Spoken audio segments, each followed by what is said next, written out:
I pledge allegiance to the flag of the United States of America and to the republic for which it stands, one nation, under God, indivisible, with liberty and justice for all.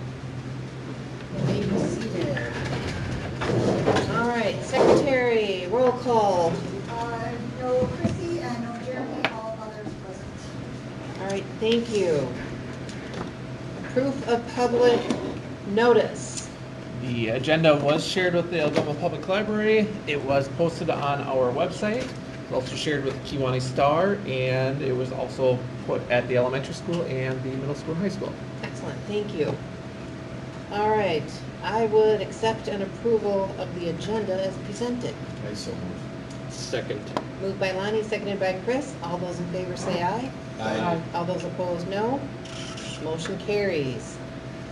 Approval of our consent agenda. Within the consent agenda, we have the regular board minutes of June 23rd, 2025, the committee board meeting for the Buildings, Grounds, and Transportation on June 30th, and approval of bills in the amount of $1,110,197.49. I would accept a motion. So move.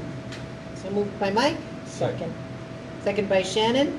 All those in favor say aye. Aye. All those opposed, no. Motion carries. All right, board recognition. Are we going to wait until they show up? Nope, we will skip it. Okay, we had, for the first time, we were going to do a recognition of one of our sports teams, or one of our teams, and it was the Algoma's Destination Imagination team. If they show up, we'll recognize them when they do, but otherwise, we wanted to just say congratulations on their school year, or their academics, and everything that they've done to get into the state. All right, board correspondent meeting, or report. That is by me. Okay, just a few things, because not too much has been going on since the budget was passed. Governor Tony Evers announced on July 24th that he is not going to seek re-election in 2026, and now we have an open race for governor, the first time in 16 years. Evers has chosen to step aside after a 50-year career in public service.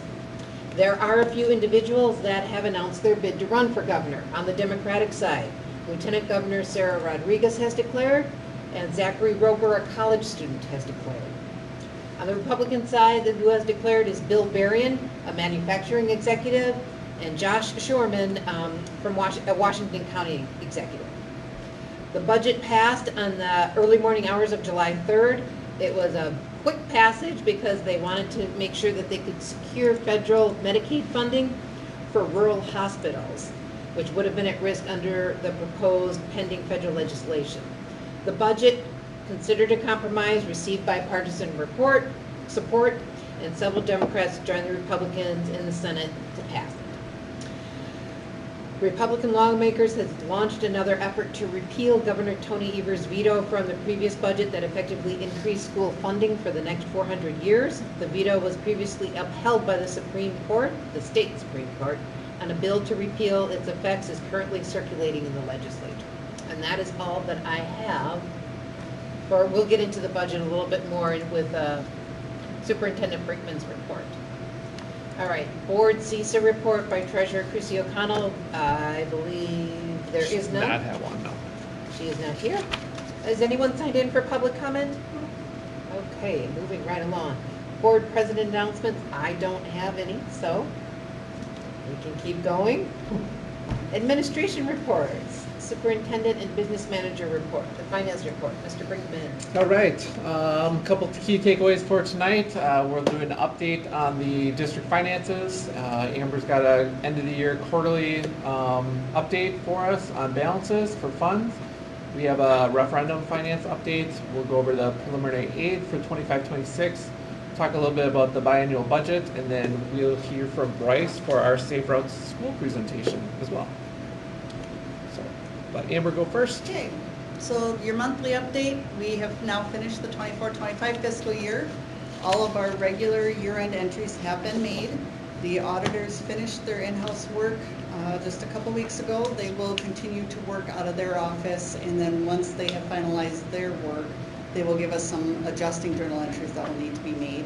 I don't anticipate there being quite as many as there has been in the past because we made a really good effort and strong push to get a lot of that made before they even got into the office, so. Year-end transfers. We will not be transferring anything out of the general fund into Fund 46 for general purpose.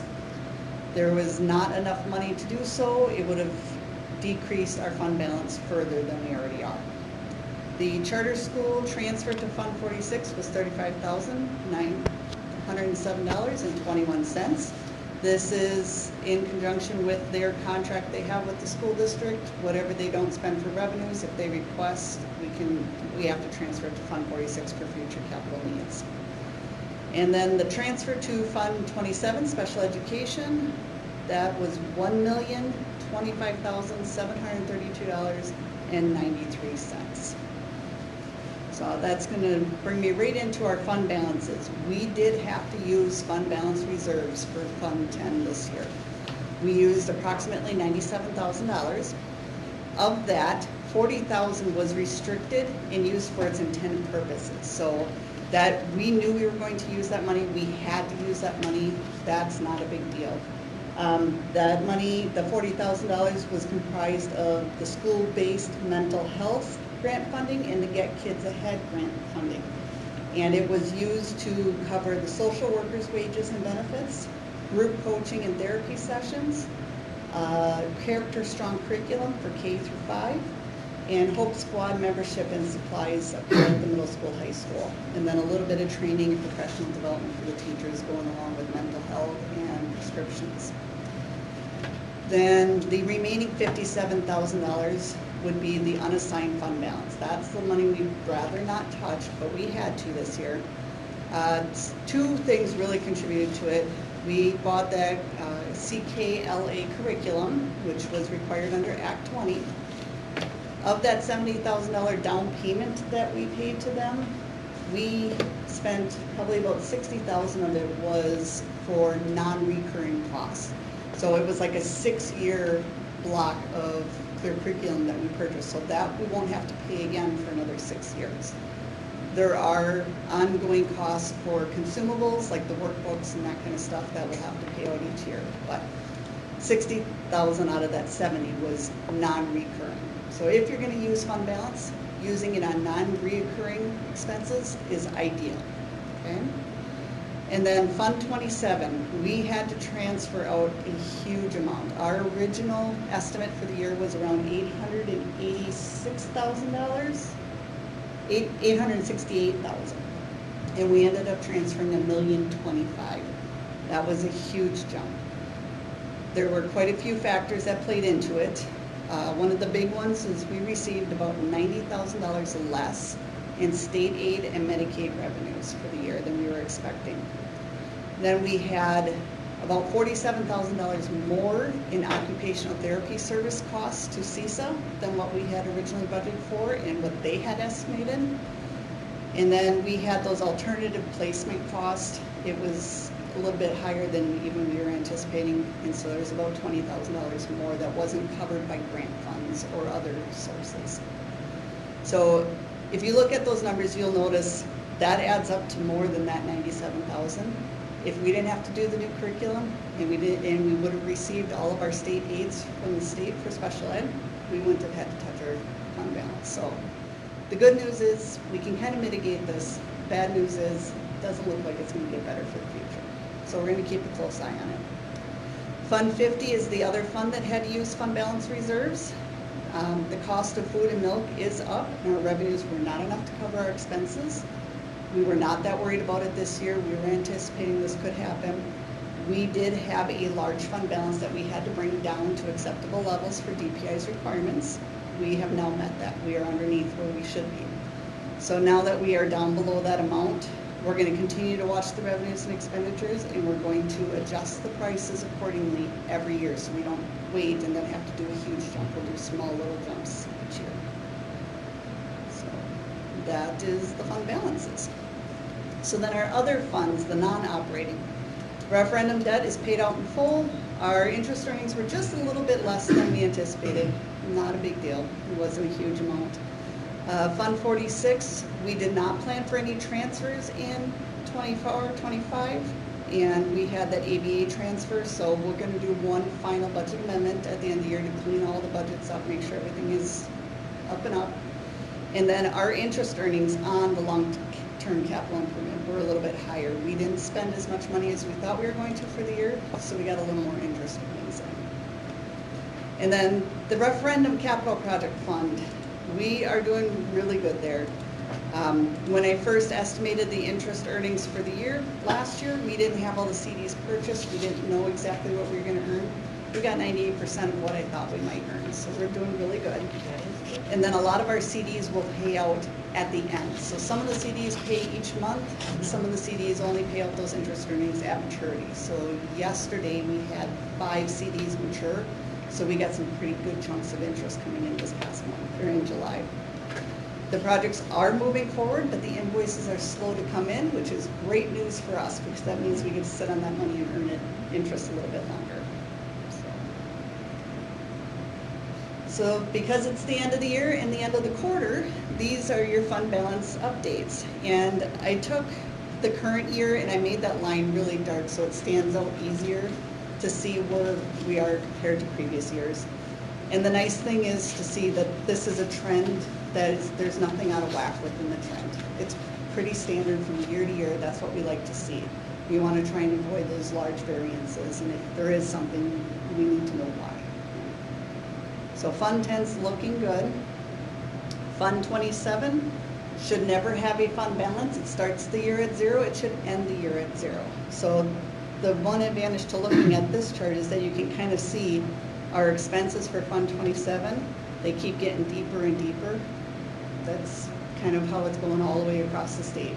Special education is not getting any cheaper, and there's more and more kids that need those services. So.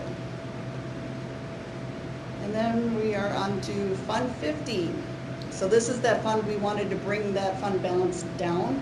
It needs to be at or below 67%. We are at 44% at the end of this past year, so we are perfect. It's a good place to be. And then Fund 80. This is our community services fund. We did have a dip when we bought the POPS building. We had to repay the general funds, so that's why you see that negative on there with last year's number. We now have that fund balance at a really good level of 24%. I would like to see between 25 and 35, but 24 is perfectly fine. And then our referendum financials for the month. We began the month with a little over $9 million. We ended the month with $8.7 million. We had to pay out a bill to Bayland Buildings, McKinstry, and Sanacare. So the Sanacare was for stuff in the bathroom. They were trying to reuse the old receptacles within the stalls, and they did not make it, so they had to buy new ones. So that wasn't a huge bill, but it wasn't included in Bayland's bid, so. That brings us up to the preliminary general aid for next year. The aid amount that they are telling us to expect is $5,188,851. That is $121,000 less than we received in 24-25. The only thing I can guarantee you is this number will change. This is currently based on the budget numbers from 24-25. In October, they will recalculate it based on actuals. All the districts all over the state will play into that number, and then they will give us our final number. When did you get that number? July 1st is when Okay. they are required by state law to put this number out. So, Yeah, it's early. yeah. I don't want you to panic too much, because this doesn't mean that we have less revenue coming in. It means more money goes on the taxes. So this is part of that revenue limit worksheet that we do. They tell us how much we can have, then they say this is what we're going to give you, and then the rest goes to taxes. So it's not great news, because that means more money on the tax rolls, but it doesn't mean a loss in revenue. Okay? And then with that, I'm going to turn it over to Mr. Brinkman for the budget update from the All right. state. Yes, so some updates on the biannual budget that was just passed on July 3rd. So parts of it that include affect K-12 schools. The revenue limits, so the low revenue ceiling will remain at $11,000. They did not increase that.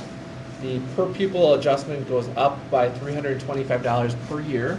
And as Amy had said, that's subject to change based off of a bill that's circulating right now in the legislative. But right now we are banking on that $325 increase this year. There was no change for the general or equalization aid. And then categorical aids, this is the big part of that I think schools have been pushing with legislators was special education reimbursements. So that's going up to 42% for this coming for 26 and then 45% for 27. I want to stress that this is some certain. So what that means is there's a pot of money out there that all districts in the whole state get, and based off of how many kids qualify for this, that percentage, 42 and 45%, could change. This last year, it changed by about 4%. It was supposed to be about 33%. It came in at about 29%. So we're not anticipating to see 42 or 45. We're probably more looking at about 40 to 41%. So high cost special education aid, so those students that require significant services, again, went up from 50 or to 50% in 2026 and 90% in 27.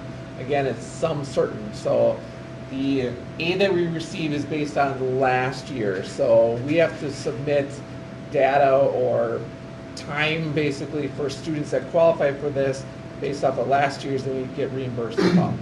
So, and then the mental health was also included in the budget. One thing to note that's important about that is 40 million of it is in 26, and then only 10 million is in 2027.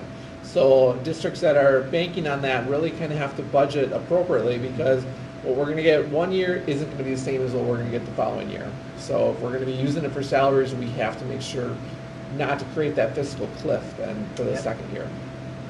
And then sparsity aid, there's over 2 million, and that's going to be spread over 2 years. So transportation aids, so per pupil transportation aid, they increased it by $50 per student that receives 12 or goes 12 miles or more to or from school. Being a smaller district, we don't have many kids that qualify for this actually. So they don't live more than 12 miles out from our school grounds. And then the big thing with early literacy around that Act 20 is that they approved the grants. So 37.1 million is going to be seen in 2026 for reimbursement of curriculum and professional development. The early literacy diagnostics assessment is going to be paid out at 1.45 million to reimburse the cost for districts. That's that aimed web testing that's all of our students do. And then the early literacy coaching, I believe they were hiring like 63 literacy coaches for 430 some districts across the state. So don't anticipate seeing a lot of support, I think, with only 63 literacy coaches, but they are budgeting $9 million to pay their salaries. I thought this was interesting. So per pupil funding, I put together a slide or a document that I printed, and you have it in front of you. It's kind of the history of per pupil funding that the district has received. So the yellow portion that you see on the top there, that is per student allocation. That's what we get for our general aid. And going back to 22, 23, you can see it was 10,000, then went up to 11,000 when they raised the low revenue ceiling. This coming last year it was 11,325. You add that 325 on each year, you can see how it increases. The per pupil allocation with categorical aid, so that means some special education funding tied, again, went up very minimal, I would say.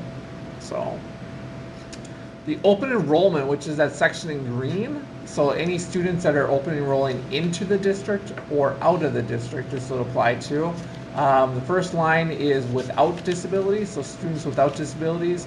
You can see how that really significantly is going to increase, going from $8,962 all the way up to $10,102 for this coming school year. And then it increases another about $1,000 to $11,030 for 26 and 27. This is important because if we can start getting more students to open enroll into the district, that's going to be more revenue that we can Right. collect then. And then you can see the second line in green there is for students with disabilities. That amount is even higher based off of the needs that the students have. Right now we're projected for 7 students with disabilities that will be open enrolled to us, and 39 students this coming school year that without disabilities. So. And then the last section you can see here in blue is the private school vouchers. So you can see how that amount has increased as well over the last couple of years on what we are paying out for students that go to St. Paul's. They're the only school in Algoma that receives vouchers, and so this last year was the first year that they did private school special needs vouchers.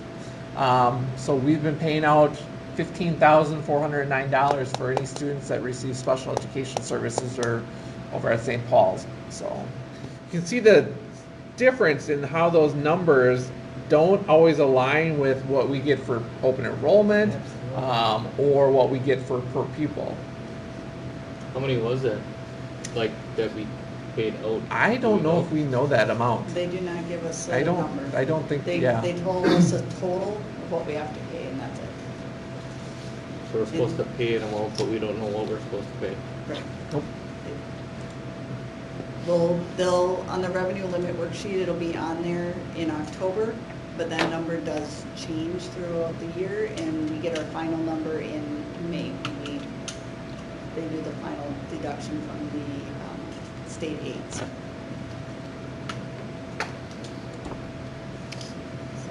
I just wanted to bring that to everyone's attention. And then, like I said, I highlighted on this already about the open enrollment. So, any questions about the budget or finances? I also included in your packet at your station is just a brief overview from the administrator group on all the key points of the budget. So what you have in front of you is what was included on the slides. So. All right, I want to transition over to our Safe Routes to School presentation. We welcome Bryce Thompson here. He is from Bay Lake Regional Planning Commission. He's been working with the district for, I would say, over a year now on this work. And so I'm going to turn it over to him and I'll get his presentation up and running here. So, Do you have a mouse I could just use to keep going, or you just... give me a second, I'll get it. So, find the right. While he's getting it up, yeah, my name is Bryce Thompson. I'm the Transportation Planner at Bay Lake Regional Planning Commission. We've been working on this project with Algoma School District since probably August of last year. This project was funded through a TAP grant, specifically a STARS application, so that's meant for districts with a population less than 5,000 students, where they can obtain a safe routes to school plan. Major kudos to Jesse for getting this ball rolling. Usually when a district is assigned a grant, they have up to 4 years to get it going.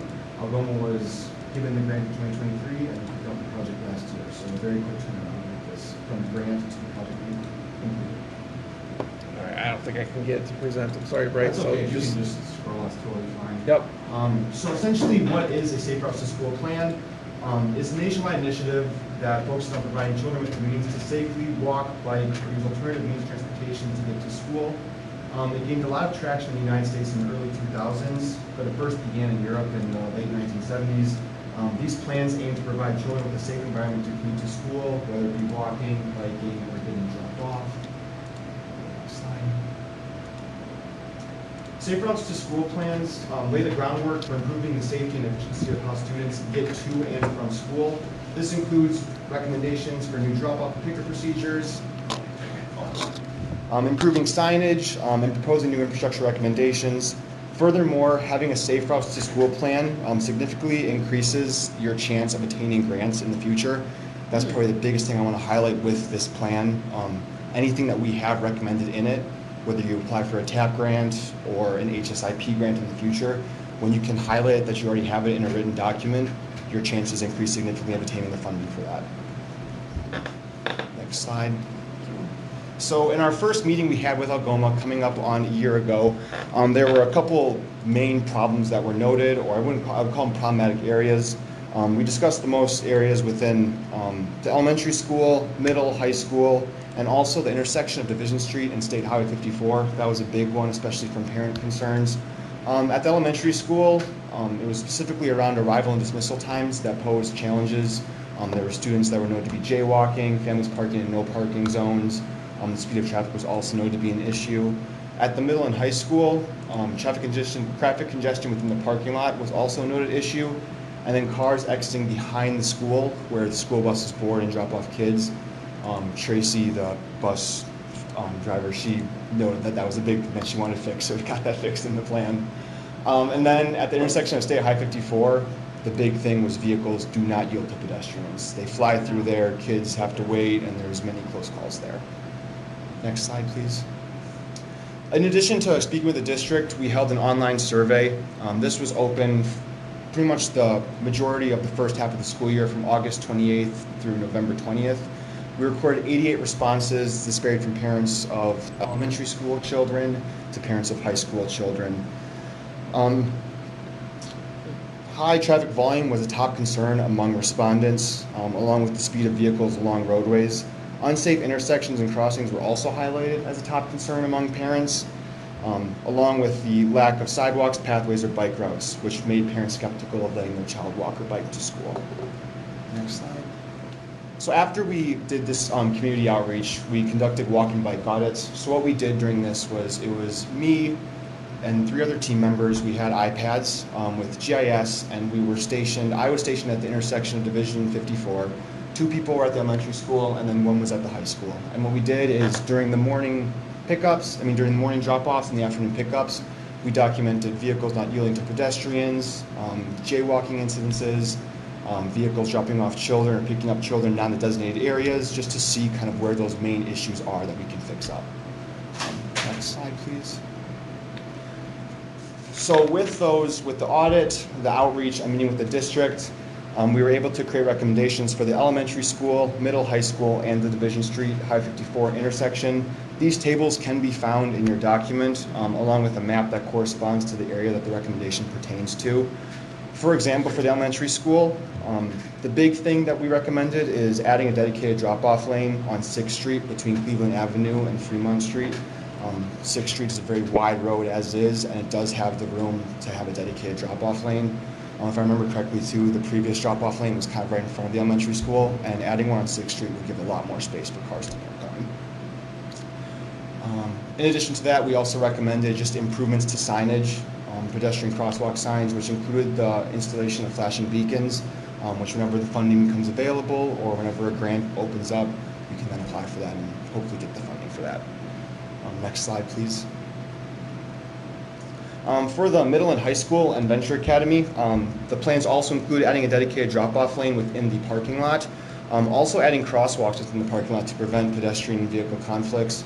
This is a big thing that a lot of districts just around the nation have been doing, is adding parking lots, just because students will walk through, and then you also have new drivers who will fly through the lanes, so having crosswalks where people are going to be crossing will help mitigate those conflicts.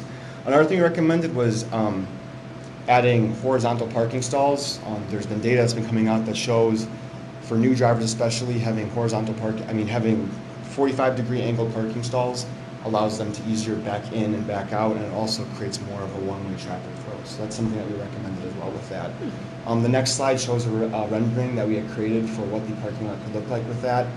If I remember my math correctly, there's 160 stalls in the student parking lot. That includes 6 handicap accessible stalls, and then 45 stalls in the staff parking lot. That includes, I believe, 2 handicap accessible stalls.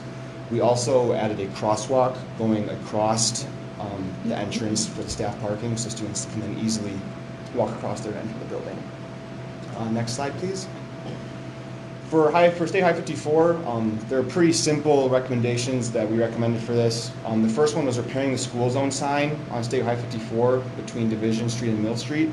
That's already been fixed up, so that's good to go. We can already check that one off the box. The 2 other recommendations were repainting the crosswalks with ladder striping. So essentially, right now, there's just 2 lines.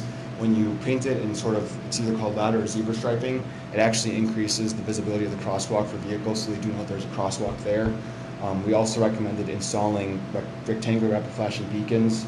This is where you press the button and then the big flashers go off. Those have an over 99% success rate when installed at crosswalks. And like I said, now that's in the plan. Whenever the funding becomes available, or grant funding becomes available, you can easily apply for it. And this was a rendering we had created of what that intersection could look like with the beacons. So for the implementation of this plan, it's important that regular meetings occur between the school, City of Algoma, and other representatives within the district to track progress, evaluate the impact of the installed recommendations, and propose new recommendations. Communication with this plan is very important, especially when, us as the planners, we're done. We have to make sure that this plan is championed and continues to keep going. Consistent coordination with various stakeholders, especially the City of Algoma, is crucial to align timelines and to also install any projects into the capital improvement plan with a 5-year plan for the city. In addition to that, with prioritization, each project should be assessed on its safety impact, cost, ease of implementation, and resources and time required. Projects such as repainting crosswalks could be implemented relatively quickly, while projects like installing rapid flashing beacons may require more time and money but has a larger safety impact. And then that is all. There's my contact. If you have any questions, comments, or concerns, feel free to email me. I believe you guys all received the plan from Jesse in email, so I would encourage you to read over it. Obviously, I wasn't going to go over the whole plan here because then we'd be here till like 8 o'clock. But I would encourage you all to read over it because it's a very important plan. So, thank you. It is a very detailed, very good plan. You can stripe, you can put up all the signs you want.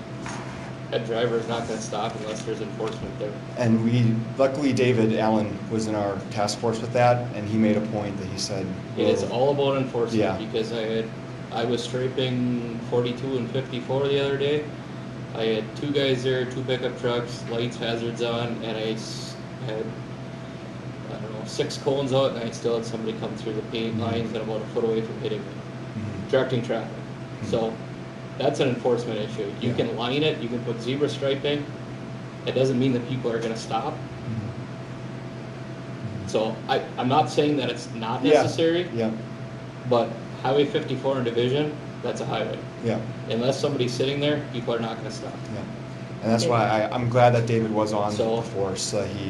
He did say that the police department will be making an effort to enforce the pick up and That's drop off. my biggest concern, unless the school's paying for it, like restriping. To me, it doesn't belong on the city's taxpayers to be doing this. I mean, not saying it, there is already cross-hatching on a lot of them. That doesn't make a difference. Because people don't slow it, I saw it. I saw it when I did the audit. Yeah, they are. there is cross-hatching around the grade school. That doesn't make a difference for people. So, So they're not slowing down by what was the neighbor's office there? correct. That isn't crosshatch like he So said. what happens if there's a crossing sign or a light there put there? There is a light there, it wasn't working at there's- that time. Yeah, there's a. Yeah, but when they wanna cross, they press the button, Mhm. stops the traffic, allows them through. Yeah. Is that something that's way out of whack or way out of what realm or? Is that the sign that you're talking, Or like a or crosswalk? two The gates rapid that come flashing down? beacon where you press, that's not out of the realm at all, Yeah, so. that's- Two gates that come down, like when Oh, they 2 close- gates, no, the 2 gates couldn't No, go. I'm A train? The gates one, I don't think that one would The work on the flashing state lights highway, would be a but, start. Is it on the opposite side too, or is it just heading east? it'd be on both sides. Yeah. Yeah, it'd be on both sides, so. To be honest, So, the crossing guards probably have a struggle when they're even there. what, I would say the more important is when as you're facing east is where you're getting the traffic. Yeah. So this intersection, I actually live in the pharmacy Okay, on the upstairs. I have actually stopped when I was driving through, letting people, and the cars coming the other way don't stop. They don't care Yeah. if you're stopped and waiting, and it's not a good intersection, So I'm just wondering if there's 5 people at the intersection and they can press the button and Well, it's Yeah. not gonna impact just Stop us, the I think lights. it also impacts St. Paul's. It Yeah. does, and Oh, I, correct. They need to pony up some. My daughter actually walks or rides her bike from that corner down to the trailer park by Navarino because it's easier for her to get across to Fremont than it is to get across that street. so when we did the audit, counted in the morning, there was 15 cars that didn't stop. And then the biggest thing, actually, the scariest part was there was construction happening, so there was a dump truck turning left. The dump truck stopped, and then the kid was walking across, and the car swerved around the dump truck, and then came through. And that happens more frequently Yeah, than so- I see it all the time. That was the biggest thing with that one. So a set of these, they're called rectangular flashing beacons, a set of them, and installation, everything, averages around $10,000 for the installation of that. So there are grants available right now. There's another cycle of TAP funding available that could sponsor the installation of these. The only problem is that there's a minimum for $50,000 for installation and for infrastructure recommendations. So for example, working with the Reedsville School District right now, they're installing 4 of them, and that hits the $50,000 threshold when you get more. So that's why we had recommended some beacons as well along Fremont in front of the elementary school. And I also want to preface too, it doesn't have to be, the sponsor does not have to be the school district. It could be Public Works, it could be a partnership with St. Paul's too. It's just, there has to be a 20% match to meet that TAP funding for that. Are they too close to the crosswalk though? I mean, if you put another set further back to notify people to start slowing down? It doesn't matter. People don't pay attention, period. Is- People don't care. I mean, I see it all the time. You drive down 4th Street, people are in the crosswalk, I can stop. The other people from the other way don't stop. Like, I mean, it's the same, it doesn't matter if it's 4th Street, 2nd Street, people just don't care. Is there any way that we could maybe get like a volunteer crossing guard or someone in the meantime for that I intersection? would love to. You know any people? I can live reach on that out. intersection, I don't Yes. head out of town till 8, so, One of the things I learned throughout this project is there are requirements, regulations, I guess, for city versus county roads. This would be considered a county highway. This is WSDOT's territory. So we have to go through not only probably the city, the county of Kiwanee, and the state to get anything put up, basically. So that presents a little bit of a challenge, I think. Not something that can't be worked through, just more hoops to jump through. I could say too, Baylor can assist. We can assist as well with that, with the application. that's good. So any application for any of these things in the future, if you want to, we can definitely assist you with that. We have the funding to assist our communities with that. So for whatever reason, it won't let me pull up your report, but I did see like your proposal for every intersection going down Division for crosswalks, because not every intersection has it. Mm-hmm. What is your criteria? Because 6th Street has them, but not 6th and Jefferson. So what is your criteria? Why 6th and Jefferson doesn't have them, but 7th doesn't have them either? I So believe- why or what is your reasoning for that? Like, is it so many feet away around a school? Like, not every Yeah. student is gonna just take Division. Mm-hmm. For Division, I believe when I had mentioned to you in the last meeting, Division was recently repaved, correct? Correct. So Yeah. that's the reason why we marked those, because they're Okay. just not repaved yet. So when those are repaved, the rest of it just came to when we did that audit that looked at the crosswalks, we looked within a 2-block radius of the schools.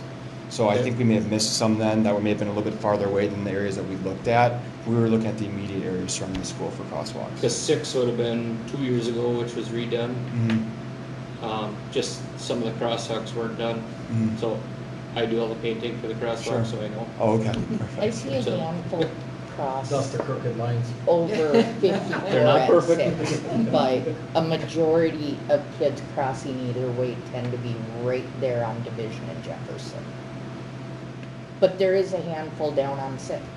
And that was my question, is it like a radius of the grade school, a radius of, Yeah. like, is it We looked at the how radius. it all, like, I don't know. Yeah, we looked at the radius around the grade schools, and then additionally, this crosswalk, something we've just focused on from outreach with parents. This is the main one that everyone talked about, was just this Yep. one, so. And, there was- and to your point, Chris, is that enforcement is number Yeah. one. There is a flashing light that says Yep. 15 miles an hour. Yep, If a cop sat there, I'll bet you 90% of them are going faster than 20. mhm, They're going 25 or 30 through there. mhm. So, to be honest, I've been in fault before too. I mean, it's just, Enforcement is the biggest, it's the biggest thing with this. I'm not. No, I'm you not- are right, though. It's I'm not the against biggest- signing and I'm not against painting Yeah. anything. I'm just, I mean, the biggest thing Mhm. was we had to paint curbs yellow and we had to put up signs, no parking. Because they couldn't get Yeah. tickets. Well, we did all that. Yep. Nobody's there to give them a ticket. Then, yeah, when the first So- person gets the ticket, that's when people start to fall in line, and that's, I yeah. mean, nobody's there to enforce it. Mhm. Doesn't matter what color it is or what sign's there. Mhm, So mhm. it definitely, there is a lot of stuff that needs to be done. Yeah, If it can stop 90% of it, 50% of it, 10% of it, yes, it's gonna help. mhm, It's just, who's gonna pay for what, so. And that's, goes to the next steps with this. is Yep. Having those conversations now with the city, with the county, you know, involving our school resource officer to maybe do some of that enforcement as well, So, and just so you're aware of, I don't know what year, next 5, 6 years, that's planning for, from Sunset to 42, that State Highway 54 will be a full replacement. So when that comes along, that might be a change of a plan That too, would be a you know, good time. per spec. Right. that would be a really good time, So yeah. we don't know what year that's coming yet. Well, according to Matt's thing, it was sooner than later, so. Maybe the state will pay for it then. I hope so. Well, okay, which are you talking about? 54, From where? From where? from Sunset to Maybe 42. town to 42. Right, yeah. Sooner than, I thought it was like 2030 they thought.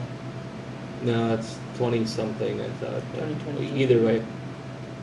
So, there might be updates on that too, when you come into a school zone, that they have changed stuff too, I don't know. But It would be worth a conversation with the city.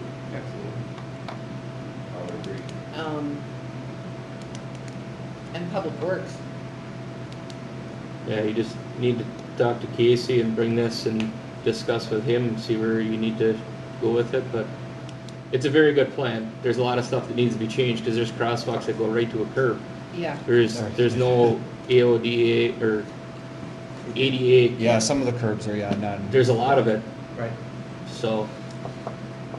I'm not sure too how, some of the curbs in front of the private school, I'm not sure if that's their work or not, but they have a crosswalk there where, like. So there it's used to like- be, they used to have a bus drop off on Yeah. Division, Yeah. which now is eliminated because they added their addition Yeah. and that, and they drop off in the parking lot. Mhm, And I know there's plans in the next 5 years supposedly to finish Division and Sure. keep going. sure, sure. So I think a lot of that'll probably be eliminated Mhm. and redone, but, so. I want to thank Bryce, I want to thank the entire committee that met several times over the last year. Yeah. We had a parent representative as part of this, the city police department, school resource officer, Tracy from transportation, both of our principals of the buildings, so a lot of work went into this, so. The one question I had for you is, can you go back to that slide in the high school the high school parking lot here? With your crosswalk, I know you said it's more visible, but could it just go with the normal crosswalk with a line? Sure, yeah. Instead of like the zebra hatching and stuff like that? Mhm. The only reason I say is looking forward, because like what I talked to Jesse the other day is like, our guys would probably be down the road painting it, Mhm. and it would, when you do that bigger line, Yeah, it gets slippery if you don't use beads, sure, yep. When the rain just and from stuff doing like it. that. So, it just, our guys would probably, our maintenance guys would be doing it. If we would maybe eliminate that part of it, Mhm. because that wouldn't really be a speed thing Yeah. compared to like a No, road. Yeah, that would not be, yeah. Not saying that the kids wouldn't be doing Sure. 50 in the parking lot, but So that was just, I Yeah. didn't know if that's like, once you do There's- that, if yeah. there's like a, No, there's no standard or anything. You have to Standard have a or- ladder striping. Mm-mm. okay. This is gonna be a big change. This is gonna require a lot of education for And I- students, staff, community members, because they come in here and they go directly this way. So Yeah. we need to start training people to go back up and around, follow that traffic pattern around, so. And I did send, I sent you like the map and the steps and recommendations to send out to parents. We sent two Yep. things like this out to parents. Yeah, I before the don't school see year. like any arrows painted so that. They're right here. So this would be going to your right all the way down. This would be back down the middle, back down the middle, back down the middle. This one would be going this way and out, and this would be where you come in and out. Okay, So this, I believe, would be, this looks like a yield. Yep. Yeah. Mhm. So you're in and out, and then this is like a T, you either go right or left here. Mhm. okay. So, And then we also did add the bus only on the backside too, so then cars do know that no buses, that they should not go back to the bus only Yeah. area. We'll see about that. So why can't there be one in and one out? We had so we had discussed one in and one out. I guess the worry was that cars going through the staff parking out to just create kind of sort of one simultaneous loop, there was fear that it would cause too much of a backup with cars consistently trying to go out one exit. I'm saying come in the main and go out the back. out here, Yeah. Oh, the because bus. of the buses and kids loading. But what about like Where during the football where are game? the buses and the kids loading? The buses and kids are loading right in that area. Out of the door in the corner. They come out this door right here. Yeah. So And the buses aren't in that traffic lane. Yeah, the- this whole area is full of buses at the end of the day. And how many I buses do still we have? get that, but they're not in that traffic lane. 4 of them. Yeah, but if you're in a car whipping around and then there's buses, I think that's a congestion. I don't think we want Okay, add that. a driveway to the top. I think that's gonna be less dangerous than cars going back and forth in the parking lot and kids walking across. You're saying like here? On top, above the driveway that's there. You're saying change the driveway? No, because isn't that sign there? That's where that sign is. That electronic sign is there. Or, Oh, I thought that was down right about here. here. So why isn't, Are you getting ready to strike it when they redo it? They will. Yeah. In August, yeah. when did I shouldn't say that, because I kind of know. Tracy was she was very adamant that the cars, when they go through the back, that she's not a fan with her buses, but the conflict of that when the cars go behind the building. What's gonna happen during a football game? Or a track meet? There's parking on the streets. Well, yeah. I mean, this parking lot's not gonna hold everyone, right? Right. So,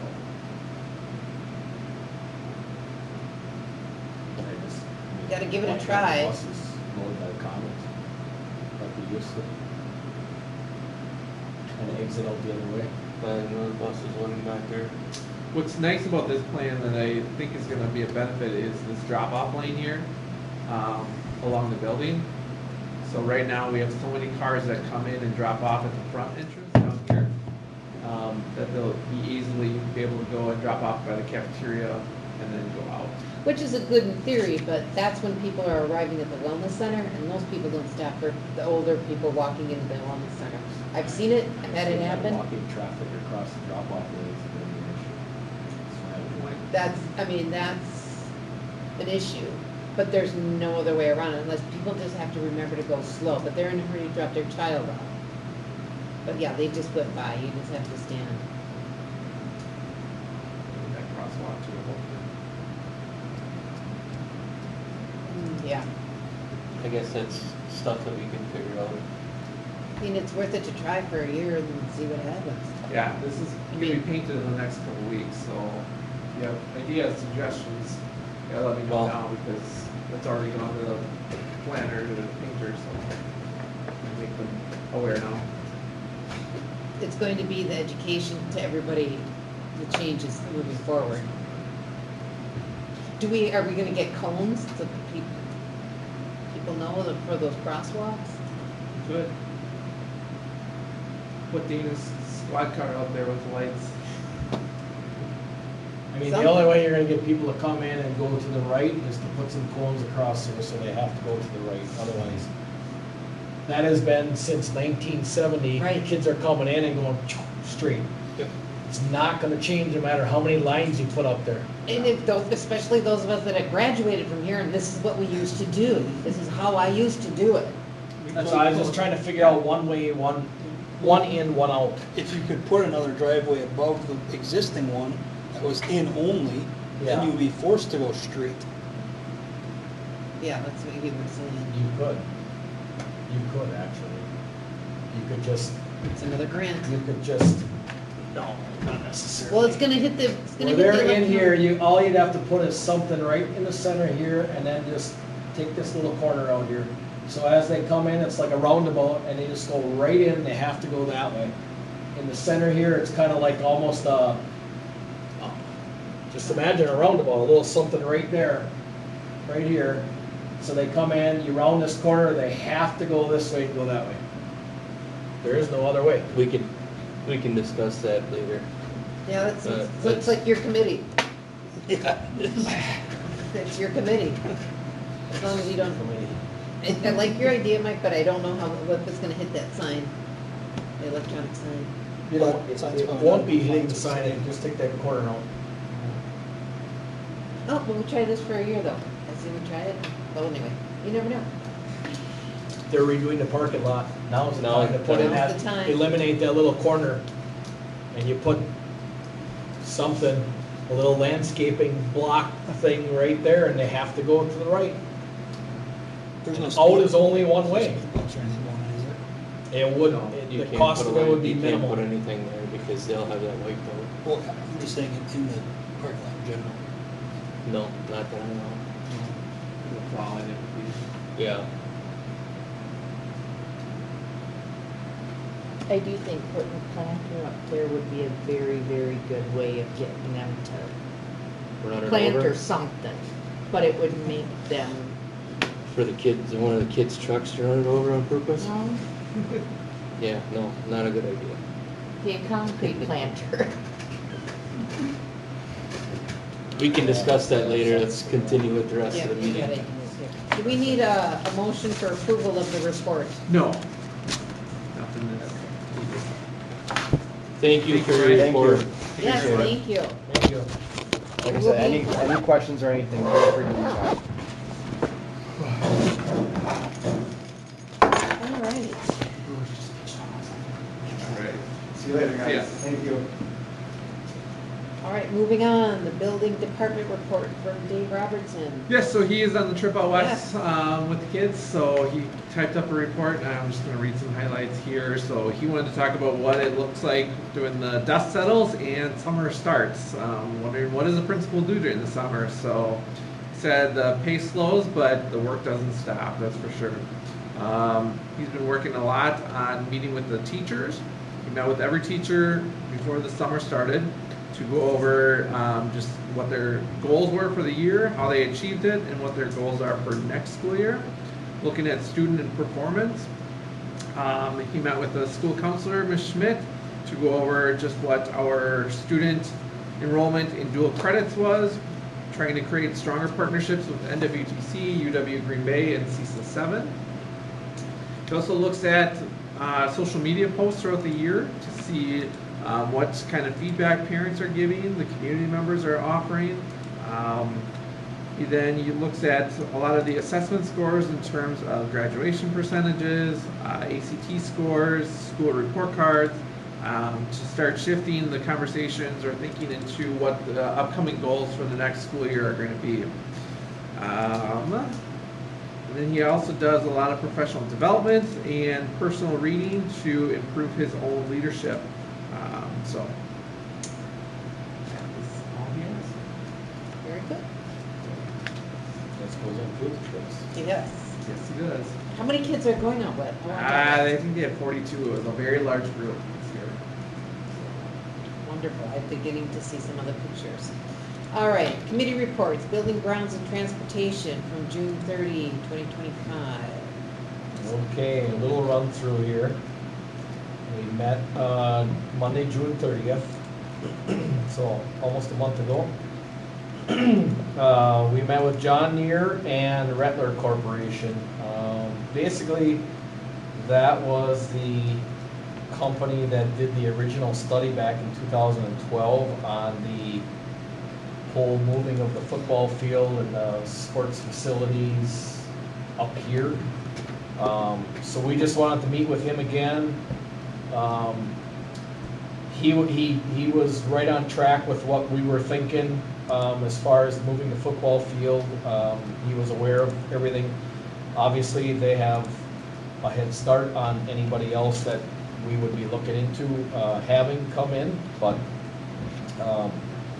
gave his little presentation of the old plan, and then if we had any questions moving forward, and that was pretty much it. And I think Jesse has some 2 other companies set up to meet with coming up here in the future, so that's as far as we got that day. All right, the minutes are in your board agenda. Okay, we can move on now to new business. All right, the first thing is we need a recommendation to approve the Wisconsin Model Academic Standards for 2025-26 school year. There is a handout that was provided for you. If you didn't get it, I have all of them, I think. Probably disciplinary literacy. So I'm like, why are these all the same? That's a whole batch right there. That one's from Mike, yeah. Did you get one? I got one. It's okay, I was gonna keep them all as well, because I thought there were different categories. I didn't know it was just literacy. Amy, you would just have an update too, but we'll get a motion in a second. And then Okay. Information. I'll make a motion. All right, moved by Lonnie, Second. seconded by Chris. All right, so DPI is always constantly looking at these standards to update them. And so I found a timeline for review from DPI's website. It looks like science is the big one that's up for review in October coming up here. So they're gonna be updating those. Those were last updated in 2016. So that will kind of impact some of our curriculum materials, I think, that the elementary is using, and probably gonna have to look at updating some of those. Looking ahead to 26, they're gonna be updating the music education, theater education, and social studies standards.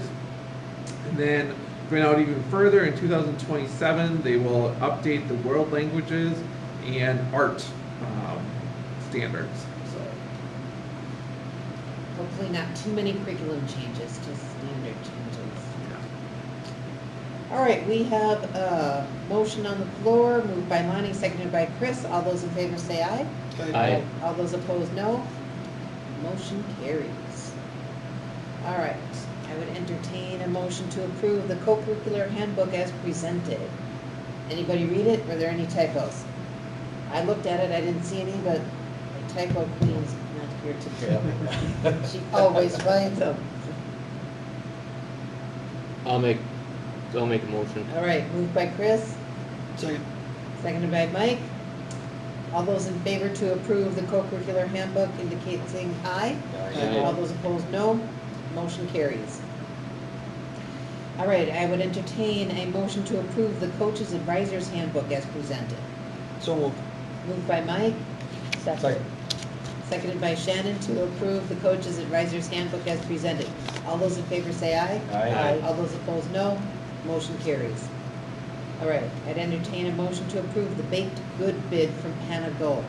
As the baked good and the milk are combined in the same handout. If I remember correctly. Yes. Yes, sir. And it is in landscape, it should be cordial. A little hard to read. Anyway, I'd entertain a motion. So moved. Moved by Shannon, Second. second by Chris. All those in favor of approving the baked good bid from Pentagold indicate by saying aye. Aye. All those opposed, no. Motion carries.